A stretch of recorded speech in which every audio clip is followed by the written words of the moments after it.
We're 58 days out from Ramadan. It's the month of Rajab, and 2 months is the perfect amount of time to get started, right? In fact, even 1 month or even a couple weeks is enough time to get started, but obviously the earlier you start, the better.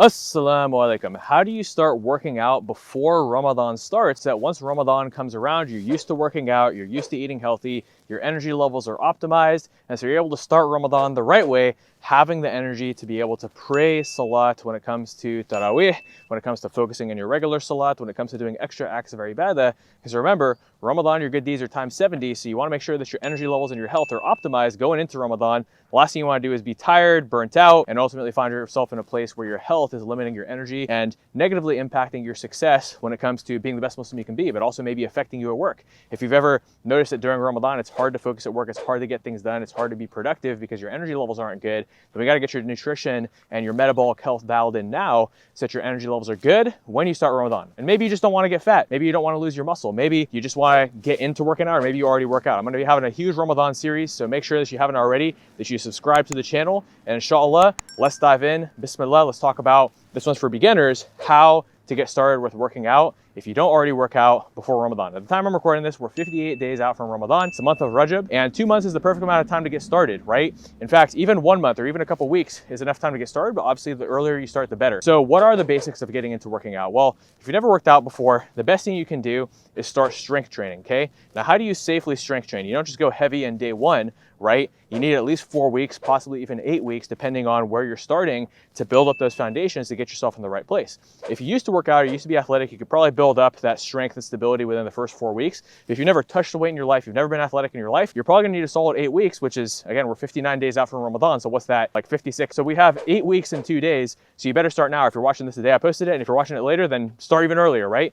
Point is, get started now with strength training, and the way you build up your foundations to do that is by, number one, learning how to warm up properly, okay? So I'll attach in the description below a PDF called my Posture PDF, the Modern Muslim Posture Playbook, and basically it's a free PDF, teaches you how to warm up. I've got links to a bunch of videos on like how to warm up your back if you have back issues or if your neck is tight from sitting in front of a chair, how to open up your chest because that gets really tight when you're sitting in front of a desk working 8 hours a day, all that other stuff, and also just from being on your phone. A lot of us have tight shoulders from being on our phone all day, which is obviously a problem. We don't want to injure ourselves when we're working out.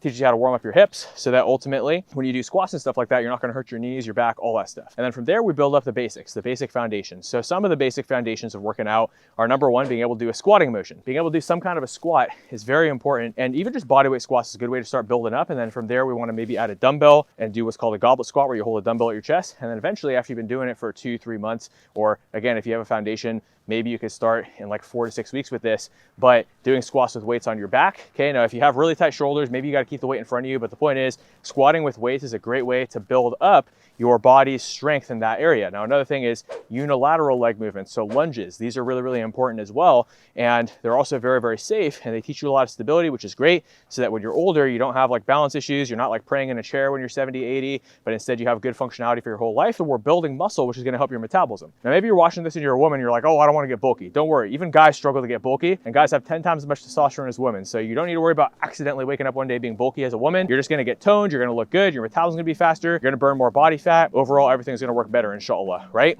And then you can learn a deadlifting type motion, how to pick things up with your back straight using your legs, your hamstrings, right? Got other videos on this. And then obviously in the posture playbook, I go deeper into this stuff as well. And then for upper body, we want to be able to do a horizontal pressing movement. So like a bench press, a push up, an incline bench, these types of motions. And we want to do it safely without compromising and hurting our shoulder. We want to be able to use our chest, and we want to stabilize with our back muscles so we're not hurting ourselves, okay? Very important to learn how to do this posture-wise. Same thing with overhead presses, so vertical, horizontal, and 45-degree pressing movements. In addition to that, we need to balance that out. And because most people are very overdeveloped in the front, where most of their muscles in the front, they're very tight in the front from sitting in front of a chair, in front of a desk, it's really important that you work an equal or greater amount of back. So what I emphasize in all of my clients' programs is a lot of back training, because a lot of people lack the back muscles to hold their posture in the right place. So your shoulders are back instead of forward. You don't want to have our shoulders forward, you want to have our shoulders back, chest up, good posture. So this is something that I emphasize really heavily, and if you look at my clients' transformations, the back is where we usually see the most muscle growth. Now, obviously, again, if you're a woman, you're probably like, hey bro, I don't wanna have a jacked back.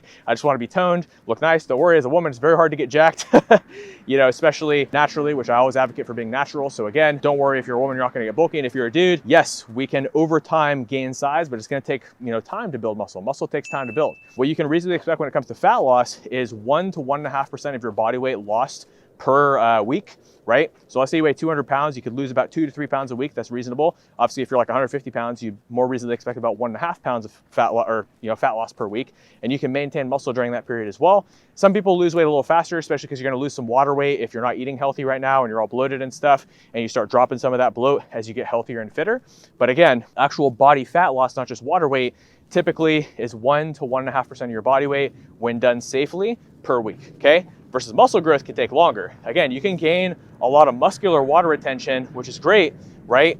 But muscle growth does take time. It takes a long time, which again is the reason why whether you're a guy or a girl, you're not gonna accidentally wake up one day and be too big, too jacked. And fat loss also happens slow, not as slow as muscle growth, so you're not gonna like one day be too lean. But anyways, how does this relate to Ramadan? I'll get to that in a second, okay? But I just wanna go through kind of the basics on how to start working out before Ramadan. We also got to talk about nutrition, and I'm going to be posting more videos if they're not up already. Actually, I already have some videos from last year's Ramadan on what to eat for suhoor, what to eat for iftar. I have like a big, long overview of my Ramadan strategy, but I want to keep these videos a little bit shorter and more digestible, okay? So this is how you start working out before Ramadan. Nutrition, we're kind of out of time in this video because I want to make these too long, but check out the videos on nutrition on my channel. But just to finish up the point about working out from there, once you've built, you know, those ability to do those movements, you know, properly, you also might want to do some supplementary exercises like an elbow extension exercise for your triceps and a curling exercise for your biceps, right? Maybe a little bit of forearms when you turn your hand like this. And from there, that's the basis of a good routine. And then all you got to do is lift 3 days a week to build up that proficiency every other day, right? So on some of the days you want to do, you know, a squatting motion, a lunging motion, a horizontal pull, a horizontal press. On other of the days, you might want to do a deadlifting type motion for legs, maybe a one-legged leg motion too, like step ups, lunges, all that stuff. And then you want to add on top of that an overhead press and a pull down type motion, right? Whether that's in the gym or you could even get some home equipment, and you could even do it with body weight, but it is nice to have a little bit more equipment, but whatever works for you. If you have a gym in your apartment complex or you have a local gym nearby, you want to sign up, there you go, boom. And you'll be able to do all that. And then from there, just build that 3-day routine. It's super, super helpful. From there, grab the PDF, make sure that you're learning how to do it properly. I got the free link below. And then if you need additional help with this, connect with me on Instagram. I'll attach my Instagram link below as well. You can send me a message. I've got like tons of free content on there. I post like twice a day on Instagram, like, you know, kind of shorter clips that are really, really helpful, just actionable value, motivational videos, all that stuff. We also have a 90-day Ramadan program coming up where in the next 2 months, we prepare you for Ramadan. So we do your training, your nutrition, accountability. We put you in a group, a support group of other successful people like you who are crushing it, who motivate you every single day, who overcome the same struggles that you do every day, which is amazing because doing fitness alone can be hard, but doing a group is amazing. So I'll also attach more details on our program below, including the pricing info. And if you end up finding that it's out of budget or money's a little bit tight for you, I still got a ton of free resources. So make sure you check out my YouTube videos as well. And from there, inshallah, stay tuned for the rest of the Ramadan series. Make sure you subscribe and turn notifications on so you don't miss anything. And inshallah, I'll see you in the next video. Assalamu alaikum, and comment below. Let me know your questions. Let me know if you disagree with anything. And let me know what additional questions you have, because I'm going to be doing a Ramadan video 5 times a week at least up until Ramadan. So again, any questions you have that will help you, let me know. It gives me good content ideas and it helps you, inshallah. And it helps others. All right, assalamu alaikum, and Allahumma balaghna Ramadan. May Allah help us all make it to Ramadan and have the best Ramadan ever, and make me a means by which you're able to prepare for Ramadan and make the most of it, inshallah. Ameen. Stay tuned for next videos. Ameen. And I'll see you soon. Assalamu alaikum.